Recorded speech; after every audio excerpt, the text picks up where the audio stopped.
2025 भर्तियों का वर्ष आज ही सुनिश्चित करें अपना सिलेक्शन और डाउनलोड करें तैयारी कर लो ऐप। उसके आधार पे आपकी बात सुने। मैं भी आज सरकार से बात करूंगा और कल भी बात करूंगा शांतिपूर्ण से। आप अपना जो भी अनिश्चितकालीन आंदोलन रखें तो जल्दी आपको सफलता मिलेगी। हम सब आपके साथ हैं, हम सब आपकी चिंता करें, हमारा समर्थन है।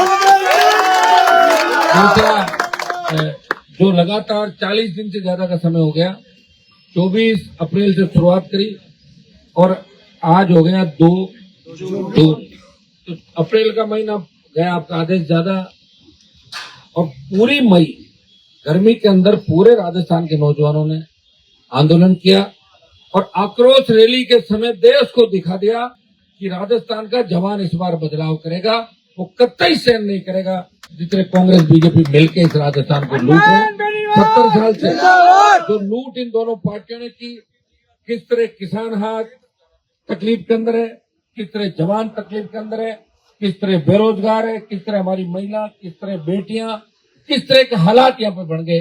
हर कोई आंदोलन की राह पे और पूरा राजस्थान आंदोलन की राह पे चल पड़ा। न पानी है, न बिजली है, न सड़क है, स्कूल है और न कोई रोजगार है राजस्थान के अंदर। और कानून का राज नहीं, भारी भ्रष्टाचार राजस्थान के अंदर हो रहा है। और पेपर लीक की घटनाओं से इस राजस्थान के माथे पर जो कलंक लगाया, निश्चित रूप से राष्ट्रीय लोकतांत्रिक पार्टी और सारे जवान मिलकर इस कलंक को धोएंगे। तमाम पेपर माफिया, पेपर लीक के आरोपी, तमाम वो नेता अधिकारी सब जेल के अंदर होंगे, सब सलाखों के पीछे होंगे। और भाइयों, जो लड़ाई आपने लड़ी, जो हुंकार भरी, ये जिस तरह आजादी के आंदोलन के अंदर 1857 की क्रांति को एक उसमें माना जाता है कि 1857 की क्रांति के बाद ही देश के अंदर हलचल मची थी अंग्रेजों के खिलाफ, इसी तरह पेपर लीक की जो घटनाएं हो रही है, जितनी भी फर्जी भर्तियां हो रही है, 25 मई को जो नौजवानों ने आक्रोश रैली की, उसकी आवाज मोदी जी तक और अमित शाह तक पहुंच गई कि राजस्थान का जवान इस बार बदलाव के मूड में, न वो भारतीय जनता पार्टी के झांसे के अंदर आएगा, न कांग्रेस के। चाहे कांग्रेस कितनी संविधान बचाओ यात्राएं निकाले और चाहे बीजेपी कितनी तिरंगा यात्रा निकाले। तिरंगा यात्रा तो सबका अधिकार है, तिरंगा तो हमारा सबका है, कोई बीजेपी का अधिकार थोड़ी है। लेकिन जो अभी ऑपरेशन सिंदूर हुआ और उसमें जिस तरह अमेरिका ने किरकिरी की हिंदुस्तान की, उस बात को भुलाने के लिए बीजेपी के लोगों के पास और तो कुछ मुद्दा बचा नहीं, इसलिए जगह जगह जाके और राजस्थान और आसपास के बॉर्डर के इलाकों में हमने ये कर दिया, वो कर दिया, नीचे तक बात पहुंचाओ। कभी कहते थे सिंदूर भर दो, ये कर दो, वो कर दो। तो ये मुद्दा शायद आपके सामने, और उनसे चूक भी हो गई। सिंदूर वाला मामला गलत उन्होंने बोल दिया, रगों में सिंदूर बह रहा है, हम घर घर सिंदूर भेजेंगे। तो सिंदूर तो अपना आप पति अपने पत्नी के भर देता, तो आप क्या भरोगे? हो रहा है तो ये भी प्रधानमंत्री जी को भरेंगे क्या सिंदूर? तो अब इनको लगा कि गलत हो गया, तो अब कह रहे हैं सिंदूर वाला मामला तुम वापस ले रहे हैं। तो इनका कोई पता नहीं। भाई प्रधानमंत्री जी के मैं पास रहा हूं, मुझे पता है कि उनको पॉपुलरिटी कैसे मिले। एक ही मकसद है उनका कि अब मुझे नोबेल पुरस्कार मिले। 3 बार प्रधानमंत्री रह गए, इससे ज्यादा और क्या करोगे? बताओ, उम्र भी तो 75 के लगभग होगी प्रधानमंत्री। तो इसके बाद तो अभी लगता है कि आदमी सोचे कि भाई मुझे मेरे जीवन में वो मिले। राष्ट्रपति का पद तो कोई महत्वपूर्ण नहीं, प्रधानमंत्री आगे है ही नहीं पद, वो तो संवैधानिक पद है। राष्ट्रपति को किसी को प्रधानमंत्री बनेगा, राष्ट्रपति को कहेगा मैं प्रधानमंत्री बनूंगा। राष्ट्रपति को जो कागज भेजते दस्तखत करने होते हैं, तो संवैधानिक प्रक्रिया तो करना ही पड़ेगा। तो मोदी जी की एक इच्छा है कि नोबेल पुरस्कार उनको मिले और वो अमर हो जाए और देश जाए बाढ़ के अंदर। और ऐसी ऐसी बातें करेंगे। कोविड के समय लोकसभा में भाषण दिया कि यहाँ कोरोना नहीं आएगा मित्रों। तो हम सब बैठे, मतलब बात हो गई होगी। ऐसा कोरोना आया कि हम सब एनडीए में थे, 50-60 के करीब 2-3 मंत्री चले गए, एमपी खूब खत्म हो गए, डॉक्टर, इंजीनियर, आम आदमी, 50 लाख लोग मरे थे कोरोना में। कितने? 50 लाख। सरकारी आंकड़े होंगे 4-5 लाख के। लोगों ने टेस्ट नहीं करा। दूसरी जो ले रही थी उसमें ऑक्सीजन के अभाव के अंदर दम तोड़ दिया लोगों ने। जो पुराने जमाने के अंदर हम सुनते थे कि उस सन के अंदर इतने लोग मरे, मरी पड़ी, ये हुआ, वो हुआ, वो हमने देखा कोविड काल के अंदर। तब सरकार यहाँ भी पॉलिटिक्स कर रही है। गहलोत की सरकार थी राजस्थान में, ऊपर बीजेपी की थी, तो बीजेपी वाले सामान कम भेजते, वहाँ कांग्रेस की सरकार है। तो कांग्रेस वाले एमएलए जहाँ जहाँ अपने इलाके में एमएलए थे, वो मरीजों को पूछते कि सिर्फ जो इंजेक्शन है उसी के लगाना, रेमडेसिविर, जिसे कांग्रेस को वोट दिया। अगर आरएलपी बीजेपी के साथ रेमडेसिविर मत दो उसको, ऑक्सीजन सिलेंडर। तो पार्टियों को पूछ के इंजेक्शन लगे मेरे भाई। वो दर्द भी हमने आपका देखा। और आज किस हिसाब से हालात स्टेट के अंदर बना। क्या हमारा राज्य था जहाँ बाहर से बच्चे पढ़ाने के लिए आते थे? एमजीडी हमारी स्कूल, मेयो, यहाँ की हमारी सेंट जेवियर, वनस्थली, राजस्थान विश्वविद्यालय, सोफिया अजमेर, तमाम जो राजस्थान के अंदर अच्छे हमारी मिलिट्री स्कूल, धौलपुर की, चित्तौड़ की सैनिक स्कूल, तमाम स्कूल, विश्वविद्यालय, कॉलेज जब बाहर से बच्चे पढ़ाने के लिए भेजते थे।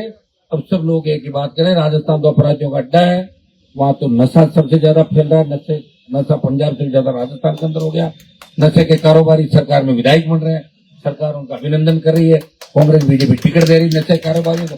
तो भाइयों, लोगों ने बच्चों को पढ़ाना यहाँ पे छोड़ दिया कि अपना तो और कहीं चलो। और अभी पेपर लीक की घटनाएं जो कांग्रेस राज्य में हुई, सारे ही पेपर आउट, हर पेपर आउट हो रहा है। तो भजन लाल जी पीछे क्यों रहे? जेटीए का एग्जाम हुआ तो उन्होंने कहा तुम पेपर लीक कर रहे हो, हम ओएमआर सीट को ही गाइड करा देंगे। तो उनकी ओएमआर सीट का मामला ने तो 10 उसके शिक्षक के और न बच्चे के स्टूडेंट के, तो कोई बदल लो अंदर जाके। तो भाइयों, ये हालात राजस्थान के अंदर हो रहे हैं। और अब इस राजस्थान को बचाएगा कौन? अब कोई लोक देवता तो अवतार लेगा नहीं आपको, किसी पे आपको भरोसा करना होगा। मैं तो सुनो, मैं तो प्रयास कर ही रहा हूँ। 18 से 23 से 23 से 28 की ओर आ गए, तो उम्र भी बढ़ रही है धीरे धीरे। तो 25 साल का थोड़ा ही होऊंगा वापस। लड़ रहा हूँ 2000 से लगातार 25 साल लड़ाई लड़ी, सत्ता को ठोकर मारी, सबको साथ लेके चला और सर्व समाज को साथ लेके चला। फिर भी लोग मुझे जातिवादी नेता कहते हैं। हनुमान जी तो एक जाति के नेता है। आप ये मुझे बताओ कि यहाँ जो एसआई भर्ती दे रहे हैं RS 18-21 के अंदर जो पेपर लीक हुए, क्या एक जाति के लिए लड़ाई लड़ रहा हूँ मैं? इस राजस्थान को बचाने के लिए लड़ रहा हूँ। मेरे पास कोई व्यक्ति आता, फोन करता हूँ, मैं ये पूछता हूँ आपकी जाति क्या है, या अगला अधिकारी किस जाति का, मुलजिम किस जाति का, जिसको पकड़वाता हूँ। तो कुछ लोगों के पेट में दर्द है कि हनुमान बेनीवाल अभी तक लड़ क्यों रहा है। बीजेपी की IT सेल इस राजस्थान को जातियों में बांटने का काम करे। फिर जाट राजपूतों को लड़ाया, फिर गुजर मीणों को लड़ाया, ब्राह्मण मेघोड़ों को लड़ाया, और बचा खुचा काम कांग्रेस ने पिछले कार्यकाल के अंदर जब गहलोत की सरकार गिर रही थी तभी किया। मैं तमाम उन नेताओं को भी कहना चाहूंगा जो सड़क पे ये कह रहे थे कि एसआई भर्ती रद्द हो, RS RPSC को भंग करना चाहिए। वो एक तो चलो सरकार में मंत्री बन गए, लेकिन दूसरे तो नहीं बने। जो माने तक राउंड काट के आए थे और अजमेर तक जाके आए थे। आना चाहिए उनको संभालने के लिए हमारे को। हम तो इस राजस्थान को बचाने के लिए निकले। आज कितने दिन हो गए मुझे? 40 दिन से। मैं सिर्फ 4 दिन जब ऑपरेशन सिंदूर हुआ तब हमने इस आंदोलन को टेपर किया। मुझे रोज आना पड़ता बच्चों के बीच में, रोज, मतलब रोज बैठा हूं मैं। शायद किसी पॉलिटिकल पार्टी या कोई सांसद का, विधायक का पहला सबसे बड़ा आंदोलन होगा जो 40 दिन से सही इस बात पर लगातार।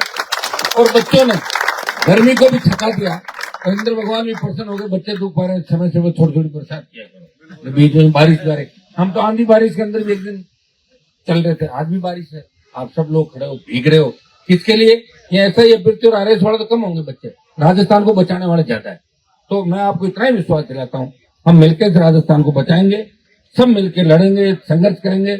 मीडिया के साथियों का धन्यवाद कि लगातार वो हमें समर्थन कर रहे हैं और तमाम मुद्दों पर। और हमारे टैक्सी यूनियन का जो आज ओला उबेर का भी अनिश्चितकालीन हड़ताल पे, इनको भी RLP की तरफ से समर्थन करेंगे। इनका हक, अधिकार इनको मिले। हम आपके साथ हैं, आप चिंता नहीं करें, सरकार आपसे बात भी करेगी।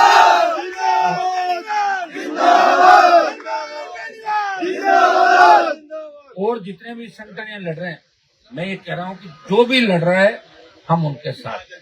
न्याय के लिए जो भी लड़ रहा है उसके साथ। अन्याय के खिलाफ हमने हमेशा लड़ाई लड़ी बिना जान की परवाह किए और आगे भी लड़ते रहेंगे। भाइयों, इतना ही आपको आश्वस्त कर सकता हूँ कि आने वाला समय आपका राजस्थान के अंदर थोड़ी हिम्मत रखना। आप कई लोग सोच रहे होंगे कि रैली हो गई, 1 लाख बच्चे आए, मैं धन्यवाद दूंगा। आप देश में कोई नेता ऐसा नहीं जो ट्वीट पे 1-1.25 लाख की भीड़ कर ले।